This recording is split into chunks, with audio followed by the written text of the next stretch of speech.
pada hari berbahagia ini kita sudah dapat bertatap muka kembali. Masih dalam pelajaran pendidikan agama Islam, sub materi kisah-kisah tentang hormat dan patuh kepada orang tua dan guru.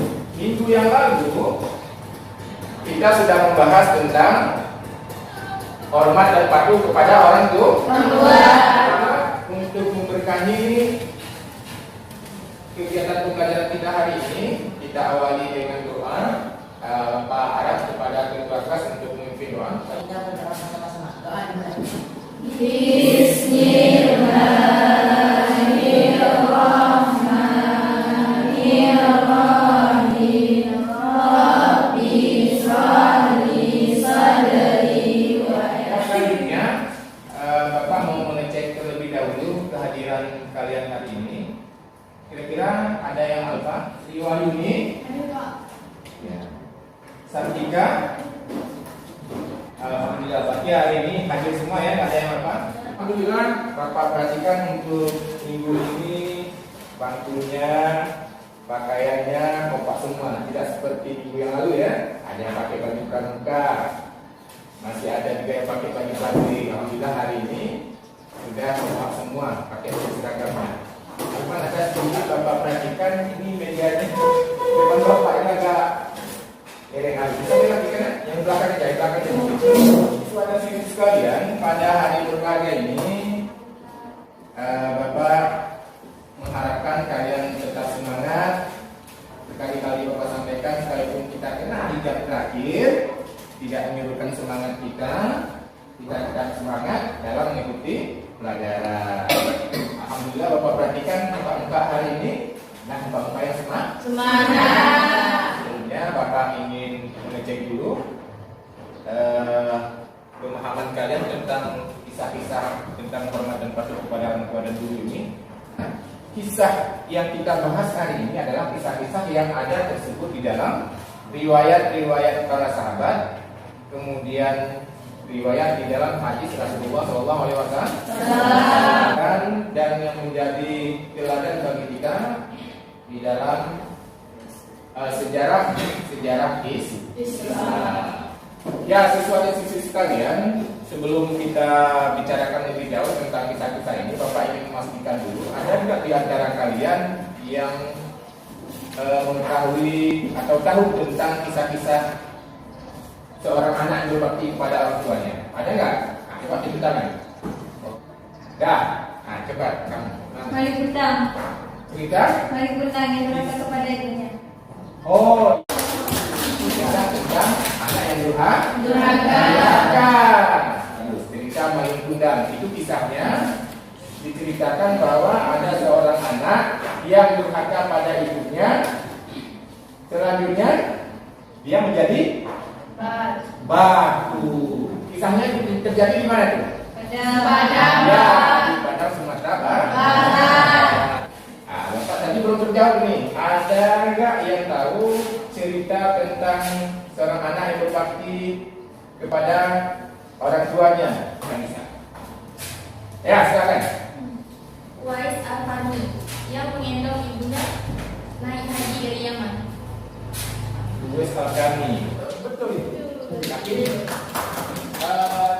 kebetulan sekali. Sebentar lagi nanti kita akan membahas tentang kisah Uwais Al-Qarni. Di sini Bapak mau tampilkan kompetensi dasar dari pelajaran kita hari ini. Kok sama dengan minggu yang lalu? Karena ini adalah melanjutkan dari materi hormat dan patuh kepada orang tua yang telah kita bahas pada minggu yang lalu. Satu, ada 1.6 meyakini bahwa hormat dan patuh kepada orang tua dan guru sebagai kewajiban agama. 4.6 menyajikan kaitan antara ketauhidan dalam beribadah dengan hormat dan patuh kepada orang tua dan guru sesuai dengan Quran surat Al-Isra ayat 23. Kesimpulannya tujuan pembelajaran. Nah, tujuan pembelajaran kita hari ini sama seperti minggu yang lalu juga. Nah, yang pertama, meyakini bahwa hormat dan patuh kepada orang tua dan guru sebagai kewajiban agama.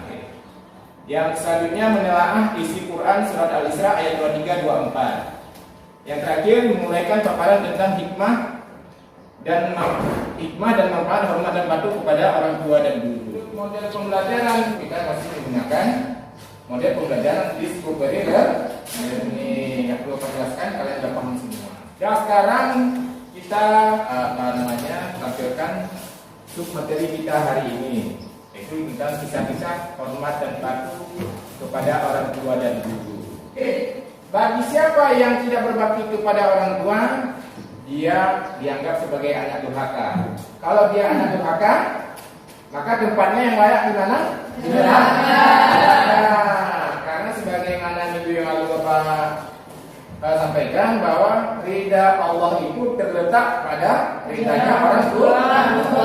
Kalau orang tua kita tidak ridha, kapanpun, sehebat apapun kamu beribadah, tidak akan diterima oleh Allah, ditolak oleh Allah. Berbuat baik kepada orang tua dapat menghindari dari murka Allah. Kalau kamu tidak durhaka kepada orang tua, maka reza Allah atas kamu. Ketika kamu durhaka, pada saat itulah murka Allah menimpa kita. Nah, ini nanti akan kalian saksikan di dalam video ilustrasi Alqamah. Alqamah adalah seorang sahabat Nabi yang paling taat dalam beribadah.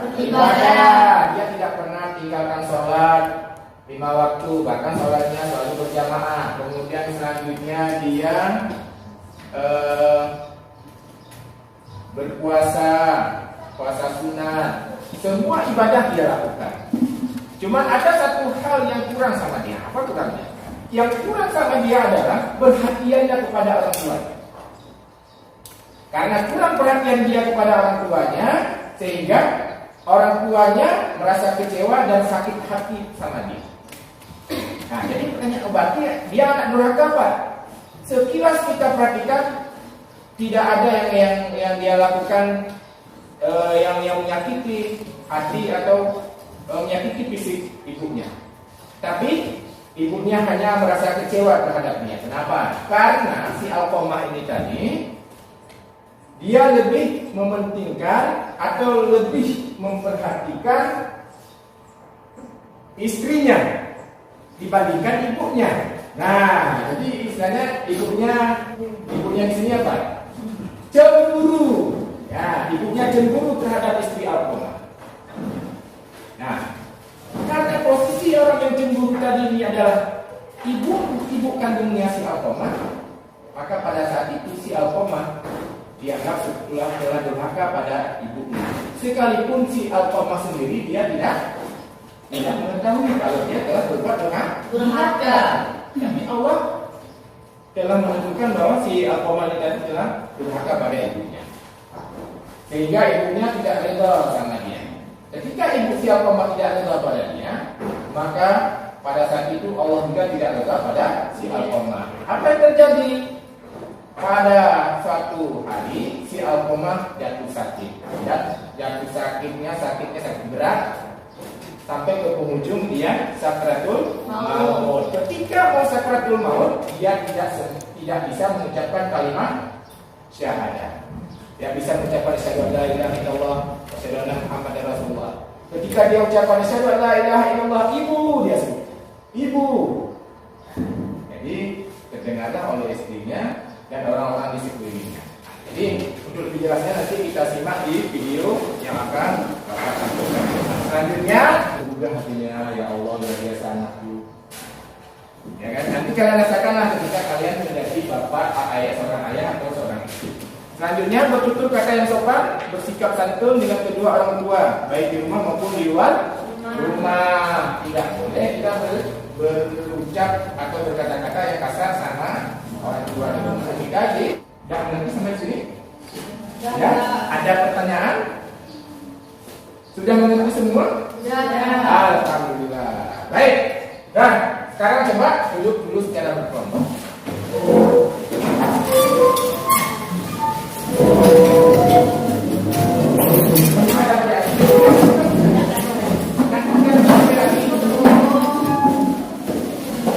Sudah. Seperti yang Bapak sampaikan tadi, kita akan melihat video ilustrasi bagaimana seorang Alqamah yang notabene dia adalah seorang yang taat beribadah kepada Allah, kemudian dia dianggap sebagai anak yang durhaka. Kenapa? Nah, coba simak itu. Waalaikumsalam. Bagaimana keadaan saudara Alqamah? Dia sakit keras dan sepertinya dia semakin menderita. Aku baru saja mau ke rumahnya. Kalau begitu, ayo kita sama-sama menengoknya. Ayo. Astagfirullahaladzim. Apa gerangan menimba suamimu, wahai putriku?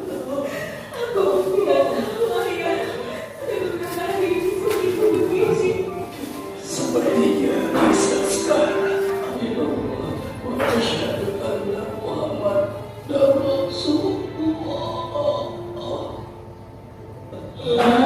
Itu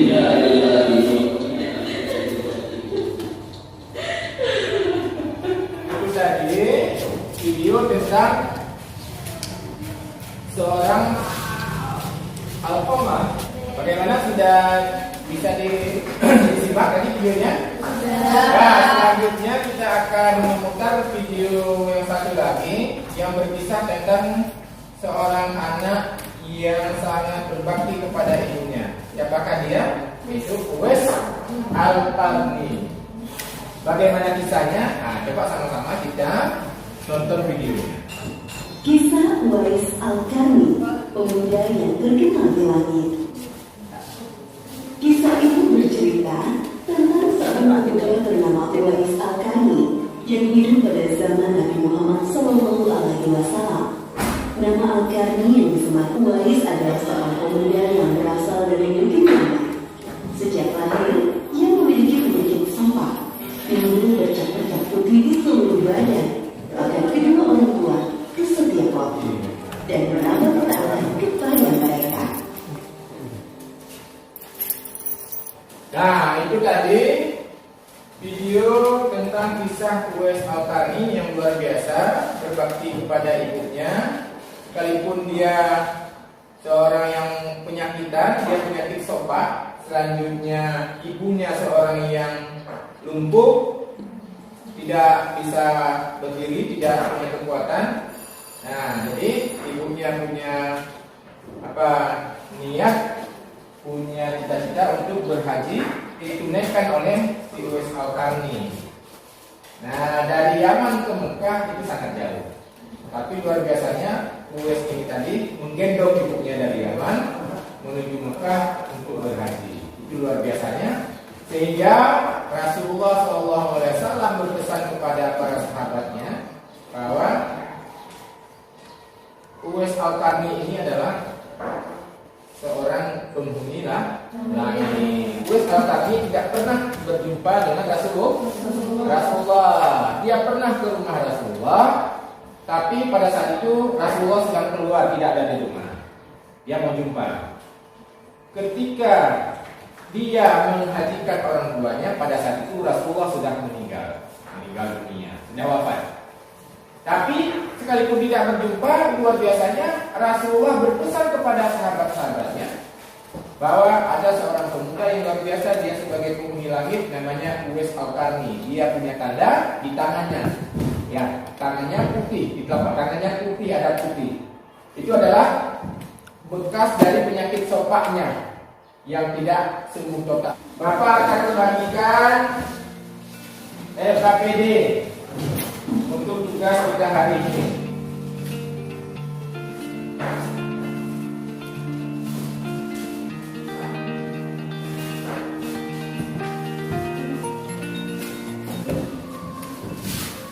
Untuk mengerjakan tugas yang sudah Bapak berikan, ada di LKPD. Tugas pertama tadi tugas individu, tugas kedua tugas kelompok dikerjakan dan diselesaikan di sini. Tugas 3 begitu juga. Nanti yang dipresentasikan adalah tugas 2. Apa tadi tugasnya?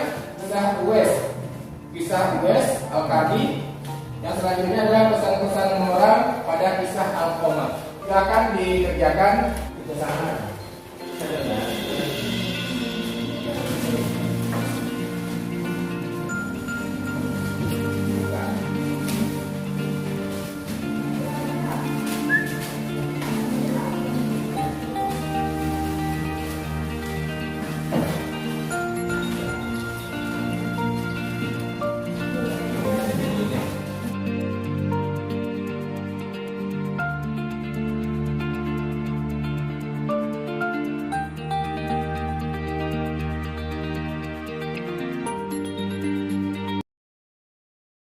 Sudah ya? Ini waktunya habis. Sudah siap semua? Alhamdulillah. Jadi tiba saatnya kita untuk mempresentasikan tugas kelompoknya masing-masing. Bapak mulai dari kelompok 1 dulu, tunjuk satu orang perwakilannya untuk membacakan hasil dari kerja kelompoknya. Nah, kepada perwakilan kelompok dipersilakan dari kelompok 1 dulu. Warahmatullahi wabarakatuh. Waalaikumsalam warahmatullahi wabarakatuh. Saya mewakili dari kelompok 1 akan mempresentasikan hasil analisa kami pada kisah Wais Al-Karni dan Al-Qamar.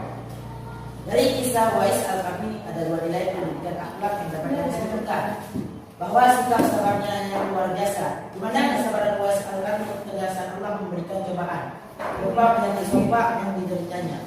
Wais menerimanya dengan penuh kesabaran dan tidak pernah mengeluh kepada Allah atas kondisi penyakit yang menimpa dirinya. Sikap sabar lainnya yang dicontohkan oleh Wais Al-Karni adalah kesabaran dalam merawat ibunya tanpa mengeluh. Dengan penuh kasih sayang, Wais bersabar merawat ibunya yang saat itu kondisinya telah tua dan lumpuh dan memenuhi permintaan orang tuanya untuk berhaji dengan menggendongnya dari zaman menikah. Pesan-pesan moral pada kisah Al-Qamar: jangan pernah menyakiti hati orang tua, apalagi menyakiti fisiknya. Jangan pernah durhaka pada keduanya, karena ridha Allah terletak pada ridha kedua orang tua. Sekian. Assalamualaikum warahmatullahi wabarakatuh. Waalaikumsalam warahmatullahi wabarakatuh. Luar biasa kelompok 1. Selanjutnya Bapak persilakan kepada kelompok 2. Nah, silakan perwakilan dari kelompok 2 untuk memaparkan hasil kerjasama kelompoknya. Ya, silakan. Assalamualaikum warahmatullahi wabarakatuh. Waalaikumsalam warahmatullahi wabarakatuh. Saya mewakili dari kelompok 2 akan mempresentasikan hasil analisis kami pada kisah Wais Al-Karni. Ada beberapa nilai pendidikan akhlak yang dapat diteladani. Yang pertama, Wais Al-Karni adalah orang yang sabar. Ia ikhlas menerima cobaan penyakit sepak yang diberikan Allah kepadanya. Wais merupakan seorang anak yang sangat berbakti kepada orang tuanya. Salah satunya ia menunjukkan baktinya kepada sang ibundanya. Ia sanggup menggendong ibunya yang lumpuh dari Yaman menuju Mekah untuk menunaikan ibadah haji. Yang ketiga, ia adalah seorang yang zuhud, tawadhu dan cinta Rasul. Selanjutnya, pesan moral yang terkandung pada kisah Al-Qamar. Yang pertama, jangan pernah menyakiti dan mengecewakan hati orang tua. Yang kedua, durhaka kepada orang tua adalah dosa besar. Ketiga, jika ingin bahagia di dunia dan akhirat, maka berbaktilah kepada orang tua. Demikian yang dapat kami presentasikan dari kelompok 2. Wassalamualaikum warahmatullahi wabarakatuh. Waalaikumsalam. Alhamdulillah. Kelompok 2 telah mempresentasikan hasil kerjanya. Selanjutnya Bapak persilakan kepada kelompok 3, siswa dan siswi sekalian, untuk materi kisah hormat dan patuh kepada orang tua telah kita tuntaskan pada hari yang berbahagia ini. Tugas diri dulu supaya nanti kamu lebih bisa mengembangkan pemikiranmu, imajinasimu tentang kisah-kisah hormat dan patuh kepada orang tua dan guru. Kamu nanti bisa melihatnya di buku paket, kemudian di internet ya. Nanti kamu bisa buka di YouTube, di situ banyak video-video yang berkisah tentang hormat dan patuh kepada orang tua dan guru. Selanjutnya bisa kalian buka artikel-artikel yang menyangkut atau ada kaitannya dengan kisah-kisah hormat dan patuh kepada orang tua dan guru. Baik, untuk hari ini Bapak pikir sudah cukup sekian dulu. Sampai di sini ada yang kira-kira yang belum jelas atau yang mau ditanyakan? Tidak ada lagi. Mudah-mudahan apa yang kita bahas hari ini menjadi ilmu yang bermanfaat bagi kita semua, dan harapan Bapak apa yang telah kita pelajari hari ini dapat diterapkan nanti sampai di rumah ya, karena nanti sampai di rumah kamu langsung berhadapan dengan orang tua. Kalau bisa kalau kamu praktekkan apa yang Bapak sampaikan tadi sampai di rumah nanti, kalau bisa